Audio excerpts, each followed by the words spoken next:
안녕하세요.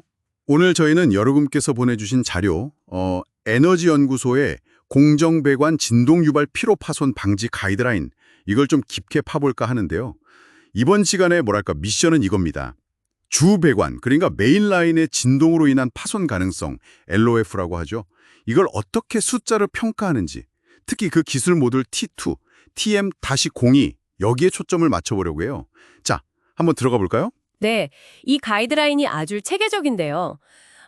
먼저 정성적 평가로 어떤 진동 원인이 있을지 찾아내고 그중 뭐가 더 위험할지 우선순위를 매기죠. 그러고 나서 이제 이건 좀 위험하다 싶은 부분은 정량적 평가로 넘어가는 거예요. 실제 파손 가능성을 숫자로 딱 보는 거죠. 오늘 다룰 TM-02가 바로 이 주 배관의 정량적 LOS 평가 방법을 상세히 다루고 있어요. 아, 그렇군요. 그럼 그 TM-02에서는 구체적으로 어떤 종류의 배관 진동 문제들을 다루나요? 네. TM-02는 주 배관에 영향을 줄 수 있는 그 여러 특정 진동 원인들, 그거에 대한 LOF 계산법을 다루는데요. 크게 보면 배관 안쪽, 그러니까 유체 때문에 생기는 문제들이 있고요. 예를 들면 유체 유동 때문에 생기는 난류, T2.2 같은 거. 또 뭐 왕복동 펌프나 압축기 이런 것들이 만드는 맥동, T2.4, 아니면 캐비테이션, T2.9 같은 것들. 그리고 배관 바깥에서 오는 문제들, 그러니까 기계 자체가 막 떨리는 거 T2.3이나 아니면 고주파수 음향 에너지 T2.7 같은 것도 포함돼요. 와, 정말 원인이 다양하네요. 그럼 그중에서 하나, 유체 유동 유발 난류 T2.2, 이거 한번 예로 들어볼까요? 아니, 근데 이건 그냥 유체가 배관 안에서 흘러가는 현상 아닌가요?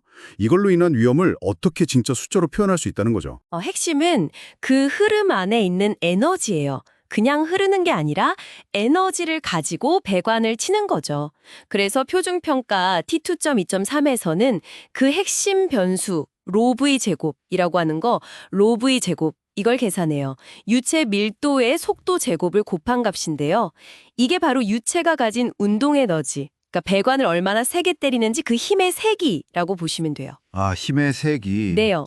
이 로브의 제곱값이 어떤 기준치를 넘는지 보고 여기에 이제 유체가 얼마나 끈적이냐, 점성 같은 거요. 가스는 FVF라는 계수를 씌고요. 또 배관 지지대가 얼마나 튼튼하게 또 어떤 간격으로 받치고 있는지, 이게 강성이냐, 유연하냐 이런 걸 따지죠. 지지대 간격이나 고유 진동수 같은 걸로요? 네, 맞아요. 지지대 사이 최대 거리랑 직경을 비교하거나 고유진동수를 계산해서 분류해요. 강성, 중간 강성, 중간, 유연성 이렇게요. 그리고 마지막으로 유동 유발 진동 계수 FV라는 것도 고려하는데 이건 뭐랄까 배관이 그 에너지 펀치를 얼마나 잘 견디는지 일종의 충격 흡수 능력과 관련 있다고 생각하면 좀 쉬울까요? 아하. 그러니까 유체에 때리는 힘, 로브의 제곱, 배관 자체의 특성, 지지대 강성, 그리고 충격 흡수 능력, FV. 이걸 다 종합해서 점수를 내는 거군요. 지지대 강성이 중요하다는 게 좀 흥미로운데요. 그럼 지지대가 좀 약하면 진동이 더 커지고 LOF 점수도 올라가겠네요. 바로 그겁니다. 네, 지지대가 유연하면 배관이 난류 에너지에 더 쉽게 반응해서 진동이 커질 수 있거든요. 그럼 당연히 LOF 점수가 높아지죠. 그래서 유체, 유동, 유발, 난류의 LOF는 기본적으로 LOF 이퀄 로우 V 제곱 곱하기 FVF 나누기 FV 이 식으로 계산해요. 식십. 점수가 높을수록 파손 가능성이 크다는 의미고요. 물론 배관의 특정 고유 진동수 FN을 안다면 좀 더 정밀한 고급 평가 방법 T2.2.4도 있어요. 식은 약간 다르고요. 식 11. 이야, 난류 계산은 꽤 여러 가지를 봐야 하는군요. 그런데 아까 배관 외부 요인으로 기계적 가진 T2.3 이것도 말씀하셨잖아요. 이건 그럼 그냥 근처에 시끄러운 기계가 있으면 위험하다. 이런 건가요? 이것도 계산이 복잡한가요? 아니요. 그건 좀 더 직관적이에요. T23은 기계에 직접 연결됐거나 아니면 충분히 가깝다고 판단되는 배관을 평가 대상으로 해요. 가깝다의 기준이 뭔가요? 경영적인 기준인데요. 예를 들어 해양 플랜트 같은 경우는 같은 작업 공간, 모듈이나 데크 안에 있거나 육상 플랜트면 기계가 놓인 그 기초 구조물 스키드, 반경 내에 있거나 이런 식이죠. 이 경우에는 계산이 훨씬 간단해요. 그냥 기계 종류별로 이미 정해진 LOF 값을 써요. 아, 정말요? 그냥 표를 보고. 네. 예를 들면 왕복동 압축기나 펌프처럼 원래 좀 시끄럽고 진동이 심한 기계다? 그럼 그 근처 배관은 초기 LOF를 0.9로 잡아요. 꽤 높죠. 반면에 원심 압축기처럼 상대적으로 조용한 편이면 0.2 정도로 보고요. 그 표 T2-3에 나와 있어요. 와, 이건 진짜 간단하네요. 그냥 그 기계가 있다는 사실만으로 위험도를 매기는 거군요. 그렇죠.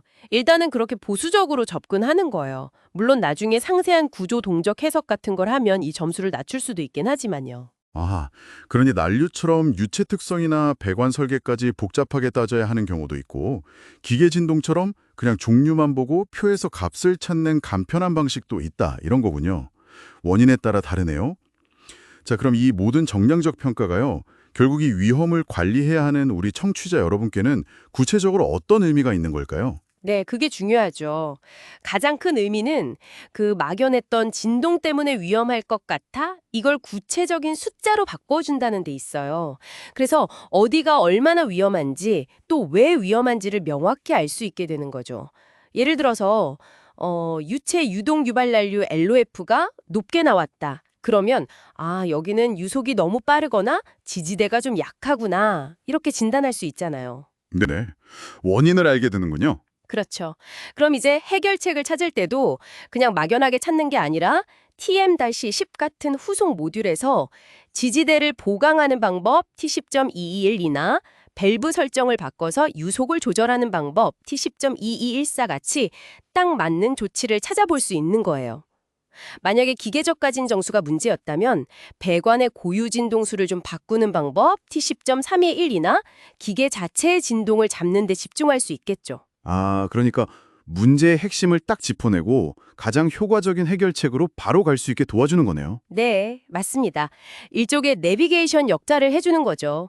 위험 관리의 방향을 잡아주는. 이해가 확 되네요. 역시 정확한 진단이 올바른 처방으로 이어지는군요.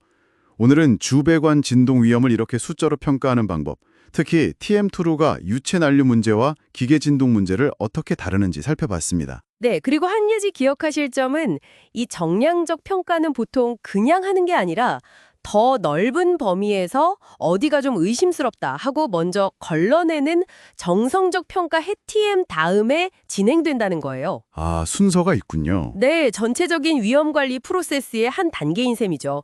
체계적으로 접근하는 거예요. 그렇군요.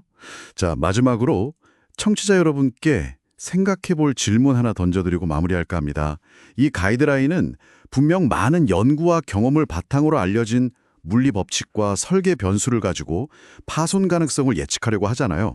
그런데 말이죠. 실제 현장에 설치된 배관의 그 미묘한 상태 차이나 혹은 우리가 전혀 예상치 못한 운전 조건의 변화 같은 그런 변수들까지 과연 얼마나 정확하게 이 모델들이 담아낼 수 있을까요?